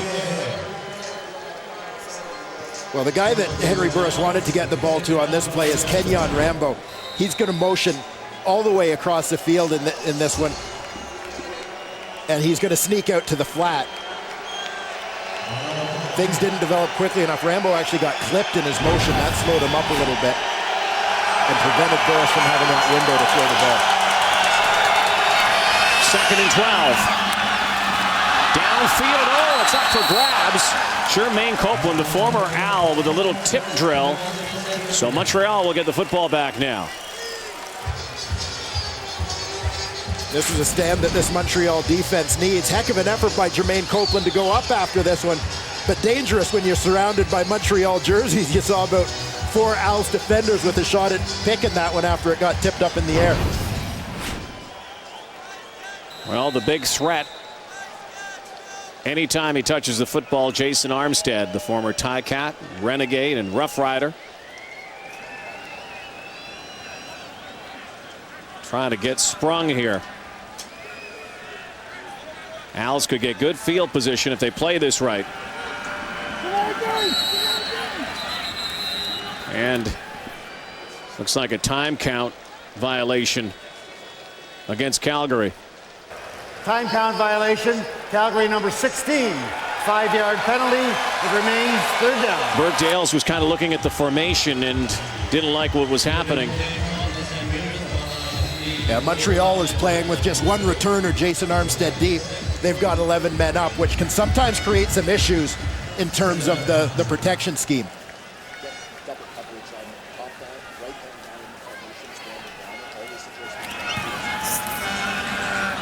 It's a good kick. Armstead retreats to his 30. Not much running room. But there is a penalty flag on the far side of the field. Always downfield early on. And those punt formations for Calgary is their defensive back, rangy Brandon Browner. Armstead has not had much running room here tonight.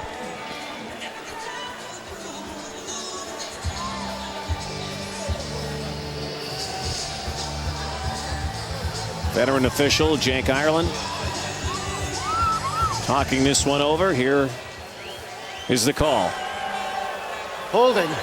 Montreal number 18. 10-yard penalty. First down, Montreal. Well, we've had a few sacks here tonight. The Purolator sack tally. The sack tally brought to you by Purolator, where business is going. BC Lions lead. Calgary also with 7 sacks. Montreal Alouettes with 6. Don't forget Toronto and Edmonton coming your way after this ball game. We send you out to Commonwealth Stadium. Argos and Eskimos. Calvillo sidearms it. Once again, Avon Coburn, who is that multi-dimensional back who can not only run the football, but is also good, very proficient at catching it. It's been a while since we've called Avon Coburn's name in this game. It seems like no coincidence that Montreal's offense has been bogged down for the last couple of possessions.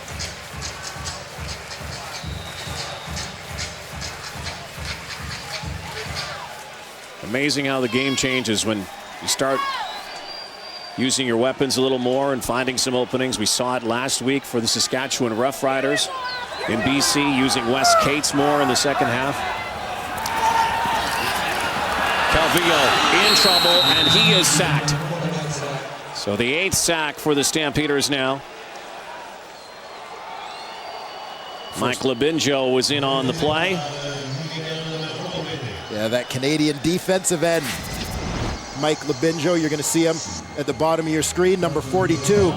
Working against the tackle, Dave Mudge. Battle of a couple Toronto boys who both arrived in the CFL via Michigan State University. That round goes to Mike Labinjo. Just beat him with a quick rush to the inside. Also in on the play was Miguel Robidet, of course, a local here. Star with Laval, Rouge-et-Or when they won the Vanier Cup. Played in Miami, an NC2A champion there. The ball off the side of his foot, but boy, still a towering kick. Marcus Howell. And he goes backwards and loses yards. 51-yard kick for Damon Duvall.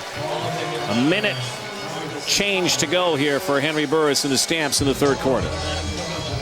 Textbook punt coverage there from the Montreal Alouettes special teams, preventing Henry Burris and the Stamps offense from having particularly good field position to start this drive. Always want to make that field as long as possible. Damon Duvall has done a great job punting the ball, number 2 in the league in his punting average. But credit that Alouettes punt cover unit. They're number 1 in the league in net yardage, punt minus the return. They've been strong all season long. Duvall has been with the wind of this quarter. Calgary will have it in the final quarter. Not much of a breeze, but still could be a factor. Nick Lewis. Another catch here tonight. That will move the yardsticks. Nick Lewis has not only caught the football the last couple of weeks, boy, he's been involved in some of the blocking schemes, hasn't he? Big blocks. Yeah, people look at Nick Lewis, and he's not tall in stature, 5'10", but Nick Lewis is about 215 pounds. Rock solid. You always see him with that great balance, low center of gravity, very strong on his feet, and we notice it with his yards after the catch. He's using that in those blocking schemes in the run game now. Hit hard is Rambo by Marcus Stell. But Burris still operating at a high rate here in the second half. Yeah, good reaction on this play by Marcus Stell, closing on the football. So Kenyon Rambo barely has time to get his head around after he catches the ball. Should be the last play of the third quarter without a penalty. Second down, 3 yards to go. Reynolds in the backfield behind Burris. To the air he goes. There's the first down, Jermaine Copeland. That's 3 quarters. And the Montreal Alouettes will head to the fourth quarter for the first time this season behind in a football game. Might have 2-2-1 teams if the score stays like this by the end of the night. Here are the numbers brought to you by Tim Hortons. Always fresh, always. You saw the Calgary Stampeders close the gap in some of those numbers through the third quarter. So much of it coming along the ground with plays to Joffrey Reynolds. But that's opened up a lot of the short passing game, and Henry Burris has executed those short dump passes very effectively. He's not going deep a lot tonight, but just taking what that Montreal defense has given him. And obviously an adjustment at halftime. What about the Montreal Alouettes now? And Anthony Calvillo obviously has a problem with his finger right now. We'll see how it affects him, but more so, how do they change their battle plan, knowing that they've never trailed any time this season? I mean, it's a little bit different playing with a lead and playing from behind. Yeah, well, we always talk about the chess match between coordinators. And for Montreal, we've seen Calgary defensively with Chris Jones start to bring a little bit more heat. For Montreal offensively, you've got to find an answer to that. They're only down by 2 points. It's okay to run the football and slow down that pass rush a little bit. It may not be the number one premise of their offense, but there are other alternatives in the passing game, whether it's screen passes, swing passes, putting the ball in the hands of Avon Coburn. Think about how dominant he's been through the first couple weeks of this season. Get the ball in his hands. Getting him the ball on some short things is what's going to slow down the upfield rush of the Calgary D-line and linebackers. Big play here early in the fourth, 2nd and 6. Looking for Copeland. No penalty flag. The Stampeders begging for interference. Here's the big number, though, and what Henry Burris and the Stampeders have done is control the football. Time of possession in the third quarter, staggering. Yeah, 11 minutes and 28 seconds, leaving Montreal just 3.5 minutes of time with the ball.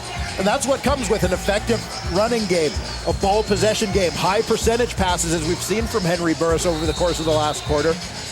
You know, Henry mentioned yesterday when we had a chance to sit down and talk to him after the Stamps walkthrough, and he said, we feel the best defense against Montreal's offense is for us to keep them off the field. And that's exactly what they accomplished in that third quarter. Bergdales now will try to angle one. Oh, it is a fake. Stampeders are stopped short. John Cornish taking the football on the fake, but 3rd and 6 at the time, and guess who was not biting? The Montreal Alouettes. Yeah, John Cornish is going to line up as one of your deep backs in the backfield. And this is a guy who's a running back. They direct snap to him. You see Burke Dales with the big fake like he's lost the ball. It's gone over his head. But Montreal's defense sniffed it out. Here you'll see Burke Dales pretend the snap has gone over his head and try and draw some people to chase after him. But right around that point in the field, good coaching by Montreal. You get around midfield, that's where you start going punt safe, and you mind your defense. Watch the fakes. So a little gadget that didn't work, Jason Armstead. Pretty good acting job by Burke Dales, though. Did not work, though. The Alouettes read that, and a chance to pin the Alouettes. It gives them a little confidence here. Chance to move the football, but it's going to be a second 9 yards to go here for the Alouettes. See if Calvillo can get his offense clicking. He has not been able to do that ever since he left the ball game with that pinky injury. Calvillo, strong arm, penalty flag down on the far side of the field, and an interference call downfield. So We'll sort it out. Look at Brandon Browner there. The size of that guy. That is not your prototypical cornerback. 6 feet 3 inches, 210 pounds. And not a lot of people in the CFL test Brandon Browner here in his second year in the league. Montreal, though, likes to get that one-on-one matchup with Kerry Watkins to the short side of the field. They figured they'd give it a shot.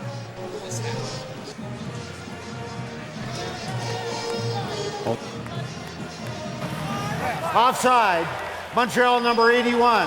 Pass interference, Calgary number 18. We'll go up 5 yards and repeat second down.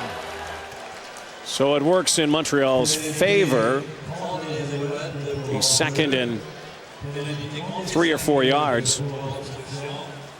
But clearly the Alouettes have not been the same. Of course, they haven't had the football. Let's take a look at the offside call.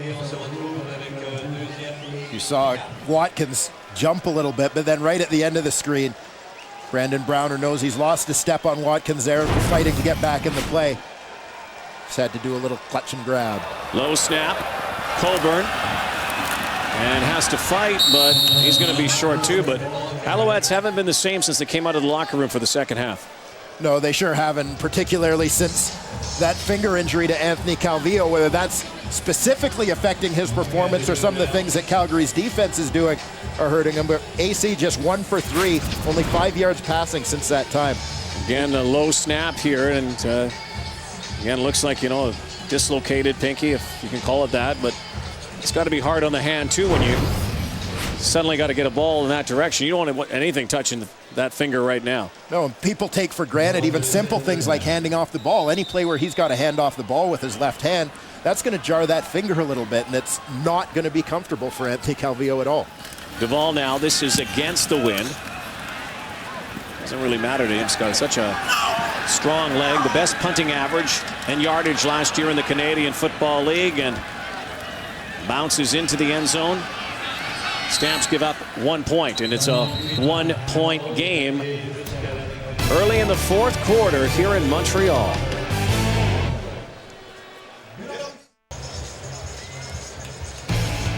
The CFL on TSN is brought to you in part by Futures Shop. Well, the 1-point game was short-lived, Mr. Ford. Yeah, a holding penalty to Brandon Browner on Calgary's punt return team changed the face of things. Montreal took the penalty, which means that the ball comes to the 5-yard line, and there is no single point. Montreal playing for the field position here. Burris in the shadow of his goalpost to Brett Ralph. And quickly the Stampeders get out of that shadow. Well, Henry Burris does a nice job here of basically freezing TJ Hill, who's a strong side linebacker on this play. He's going to be to the left side of your screen. As Burris starts to scramble, Hill is going to be the guy who's caught in between dropping and coverage or playing the run. So Hill comes up, sees Burris scramble. Oh, better tackle him. Burris dumps it over his head to Brett Ralph out in the flat. Another nice first and 10. Big 2-on-1 game. There's the pitch to Reynolds. That play's worked nicely for the Stampeders tonight. They go back to their main man in the backfield. Yeah, keep feeding Joffrey Reynolds the ball until the Montreal defense is able to shut him down consistently. They've had success with that toss play before. It allows them to get a little bit of a jump start on the defense. Rob Cote does a real nice job on that one, lead blocking for his tailback Reynolds. Henry Burris comes over and chats with George Cortez. An injury on the field right now. Alouette is down. We'll step aside and come back with 10:34 to go here in the fourth.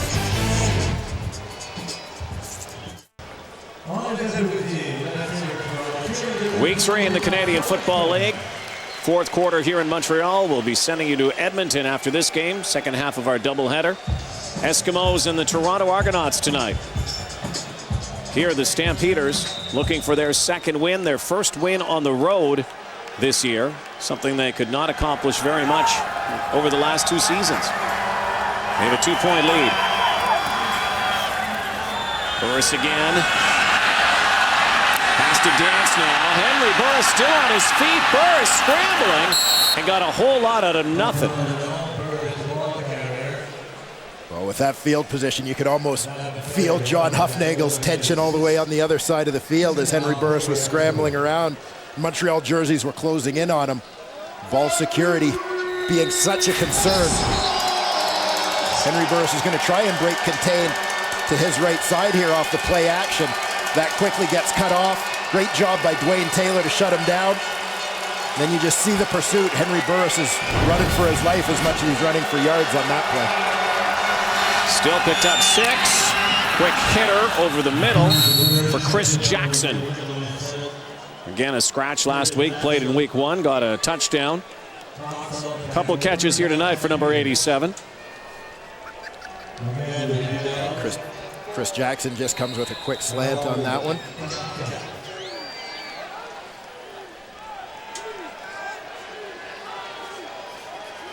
You see Jackson goes back out of the game just as quickly as Calgary continues to use a lot of different formations, personnel, and offensive sets.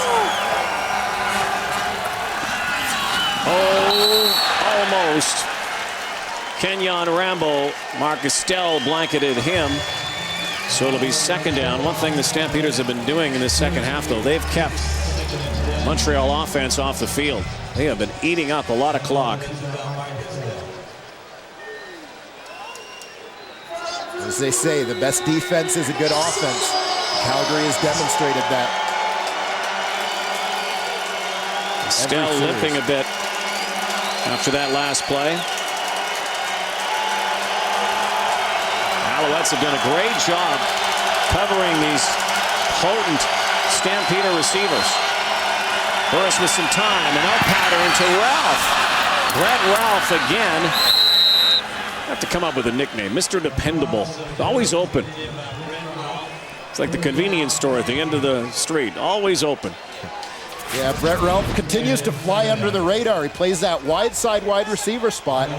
Davis Sanchez, the corner out there, lays off of him. Tries to make a play on that ball, but too late. That allows Brett Ralph to pick up yet another first down. Just keeps delivering. Last week, against the Eskimos, a couple of big catches. Figured prominently, although the Stampeders couldn't come all the way back after the miracle catch by Tucker. Burris again contained. Anwar Stewart gave Burris no running room, and Karan Williams brought him down. And Anwar Stewart spoke about the best way of defending Henry Burris. And Anwar Stewart is going to be your defensive end out to the side. Defending against Henry Burris, and the combination of he and Joffrey Reynolds, knowing that Burris likes to test the perimeter a little bit. Reynolds will be up the middle. Burris attacking the edges. As a defensive end, you've got to always know your responsibilities and trust that your teammates know theirs. 2nd and 8. Reynolds out of the backfield. And Anwar Stewart is there again. Stops him short. So Tim Burke, former Stampeders coach, now running the defense for the Montreal Alouettes. One-upping Chris Jones here tonight. Yeah, Tim Burke clearly had a bit of a sense for what was coming.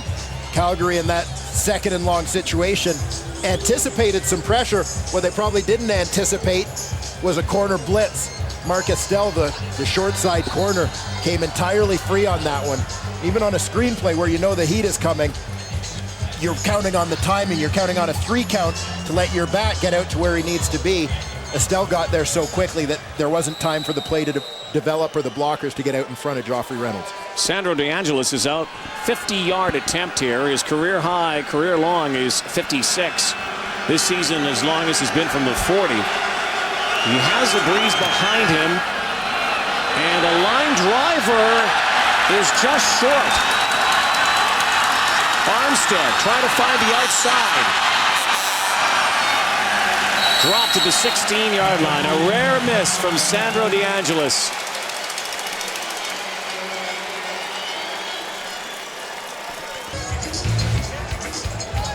Montreal defense has been on the field a lot here this second half. Wendy's Friday Night Football tomorrow night. The BC Lions in Winnipeg. 7:30 Eastern, 4:30 Pacific. Lions with heavy hearts this week, and we send our heartfelt condolences to the family of the late Bobby Apples.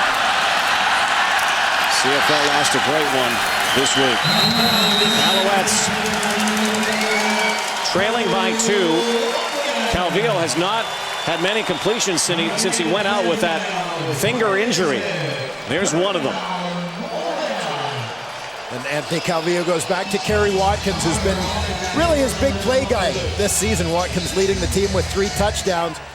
Just trying to use his speed on a crossing route and let him use his wheels to get some yards after the catch. Calvillo for Jamel Richardson, who, like an octopus last week, stuck his arm out and extended and made a circus catch that made all the highlight reels. He's already got a touchdown here tonight on a 67-yarder, but the Alouettes offense has stalled here in this second half, mostly because they haven't been on the field. Yeah, and they're trying to get something going with the deep ball here to Jamel Richardson. Great matchup, 6'3" against a 5'10" DB, but Richardson, in trying to get turned, you saw that ball hit his shoulder pads on the way, and he just wasn't able to get his body turned all the way around to open up.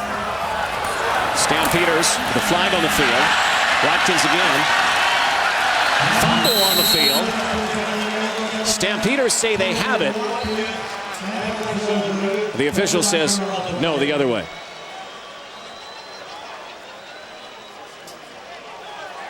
Trying to influence the call. Nobody has actually made an official determination yet.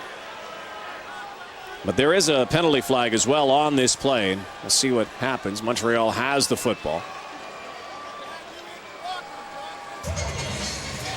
Well, this is just good recognition between quarterback, his receiver, and his offensive line.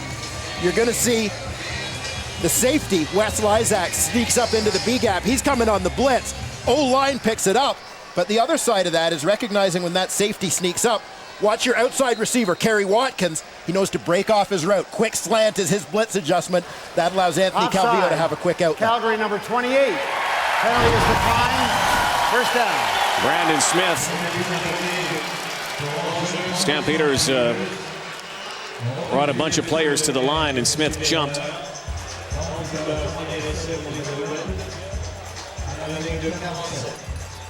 Brandon Smith came with the secondary blitz and just tried to time up that snap count. Kerry Watkins is down. He was kind of thrown around like a ragdoll down there after he made that catch. And then fumbled the football. They were able to hang on. Here it is again. It's going to get thrown around here.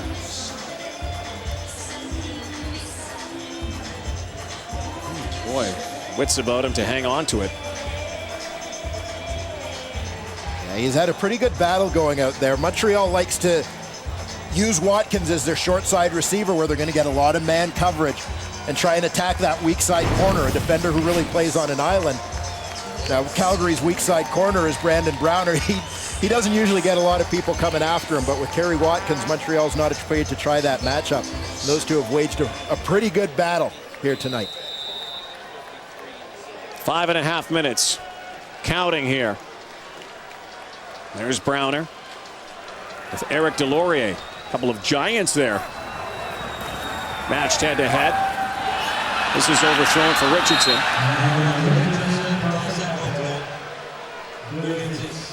So it will be 2nd and 10 now for the Alouettes. And Anthony Calvillo again tries to go back to that matchup with Jamel Richardson, knowing if he can throw a deep ball and keep it up high, he's going to have a shot to throw it over the head of Brandon Smith. But just led him by a little bit too much on that one. Richardson looked like he wanted a PI call, but there was just some incidental contact between his and Smith's feet. Ryan Bratton comes to the short side. Anthony Calvillo will get everybody back in the huddle as a timeout Montreal called against the Alouettes here, taking a timeout.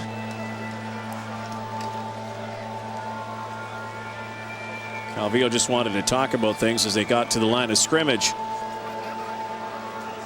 Look at the numbers first to second half, and again mostly because of the Alouettes' inability to get back on the field. They have not been able to stop the Stampeders' sustained drives.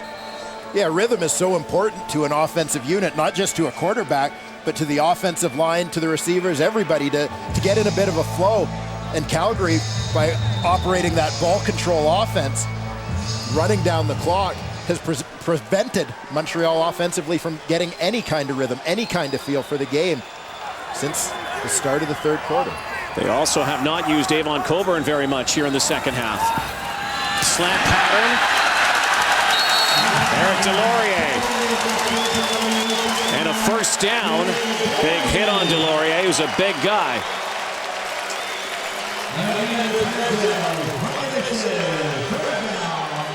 Eric Delorier has been a little frustrated in the early going this season. For as well as Montreal's offense has played, he hasn't really been that involved and doesn't blame anybody else but himself. Just wants to play better and create his own opportunity. If he can keep making some catches like that in traffic, those opportunities will come. Inside Calgary territory now. Calvillo diving for the ball. Unable to hang on was Darren Diedrich. That's first time that the Alouettes have gone to him tonight, so now it'll be another 2nd down and 10 play. Darren Diedrich's going to line up as a tight end on this play as they find different ways to use him. You'll see him right at the end of the screen. Just swims inside, but Calgary recognizes this formation. They've seen it before, and it's all covered up. They just treat him like a regular number 3 receiver. Third receiver in from the outside. Know their responsibilities. This is where the Alouettes excelled last week against Winnipeg. 2nd down conversions, not this time. Big defensive play by the Stampeders. Dwayne Carpenter, who's been active here, had a couple of big hits on Anthony Calvillo in the early going. Carpenter's going to come from right tucked up in the B gap. You're going to see him come on the blitz. Gets a little bit of a push and manages to get his hands up, knock that one down. So now it depends on the foot of Damon Duvall. The best punters as he tries to angle one now. And it will bounce into the end zone again. So indeed, we're back to a 1-point ball game, 20-19 with 3.5 minutes to go here in Montreal. The CFL on TSN is brought to you in part by Rona, proud sponsor of the CFL. Rona, the Canadian how-to people. Well, Damon Duvall has had a couple of those punts that he's placed pretty nicely, but just hasn't gotten a very good bounce.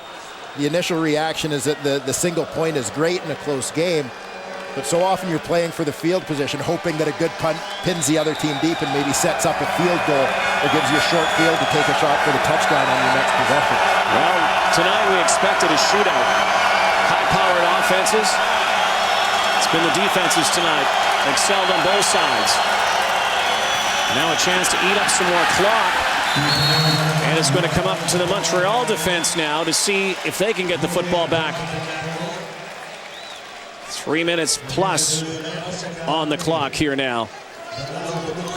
Karan Williams, the former Calgary Stampeder, reintroduced himself to his old teammate Joffrey Reynolds on that one. And a big stop, holding Reynolds to just 2 yards. Well, this is a big play because technically it could save a minute on the clock.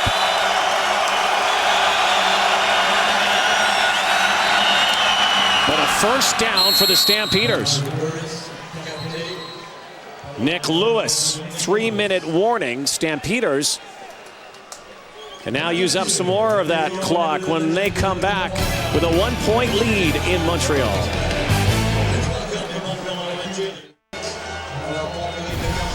Now to tonight's game story, brought to you by MGD. Nothing to hide. Well, you look at the numbers on Anthony Calvillo and Henry Burris and realize most of AC's numbers came in the first half, about 80% of his yardage. And then compare the two running backs. Joffrey Reynolds got things going late in the second quarter, early in the third. Avon Coburn from Montreal, a guy who's averaged about 20 touches a game through the first 2 weeks of the season, is being held below that here today because Montreal's offense just hasn't been on the field. There haven't been the opportunities, and they've tried to throw the ball to try and make things happen here. Another chance here for Montreal to stop the Stampeders, get the ball back. Henry Burris and the Stamps doing a terrific job of time management here.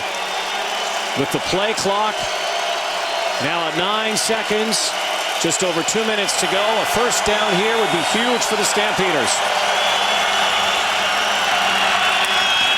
And they've got it. And what a catch by Nick Lewis. A beauty at the perfect time.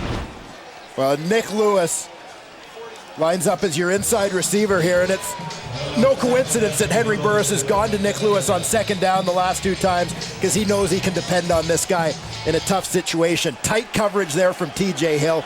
Big catch from number 82. Again, a 1-point game. A minute 45. Play clock down to 4 seconds. Burris again, very effective in the pocket. Takes it himself now and won't go down. He better soon. Do not want to cough the football up here. Minute 30 to go. Took about 10-15 seconds off that clock. Yeah, credit Henry Burris for keeping that football on the ground, not trying to throw away the ball when he felt a little bit of heat, because that's what's going to keep the clock moving. But also some awareness of where those first down markers were. Awareness. Made his coach a little bit nervous fighting for yards, but Henry was trying to move the chains too. Oh, you're right, and now look at this, a second down, short yardage. Another first down here.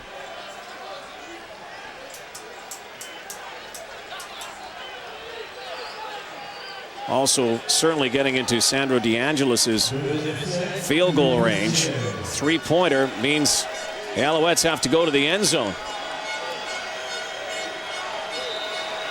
Chess match tonight here in Montreal.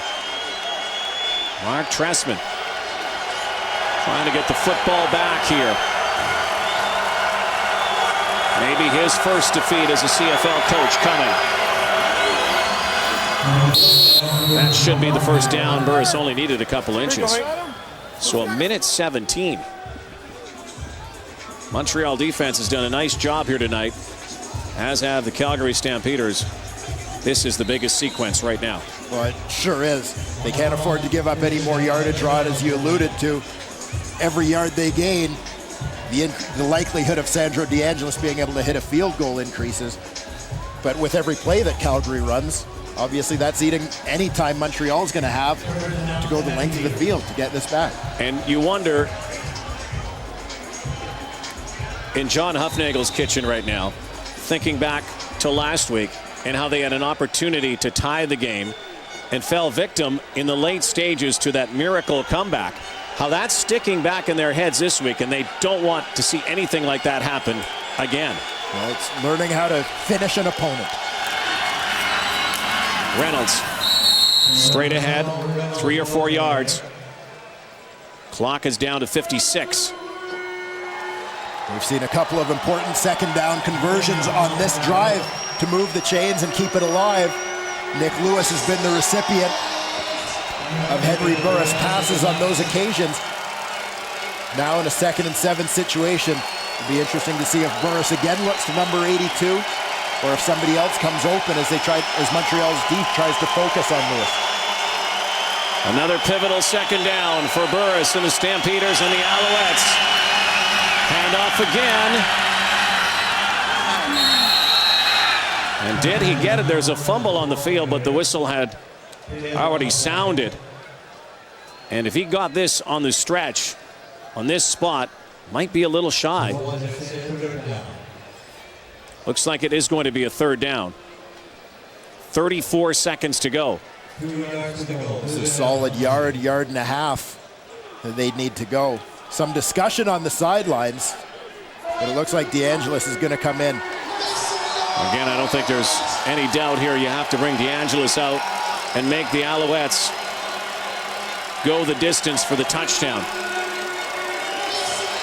Yeah, when you look at the alternatives, Rod, as you said, DeAngelis hits the field goal. You've got them going from probably 75 yards out, needing a touchdown, as opposed to handing them over the football if you miss going on downs, where they have to go about the same distance, but all they need is a field goal. And Anthony Calvillo and the Alouettes have not been able to mount any offense here in this second half. They did with some big plays in the first. They're going to need some big plays. Once again, using the play clock. 23 seconds, now 8 seconds, and doesn't even look like the Stampeders are going to line up here. They're going to wind it down and take the time count violation. Timeout, Calgary. Took the timeout just at 1 second. And clearly that's what the discussion was about over at the Calgary sideline. Very smart. No doubt about whether they were going to go for the field goal or not, but discussing how they were going to manage the clock before the attempt. Take away as much chance and as much time from the Alouettes. And Brad Banks warming up.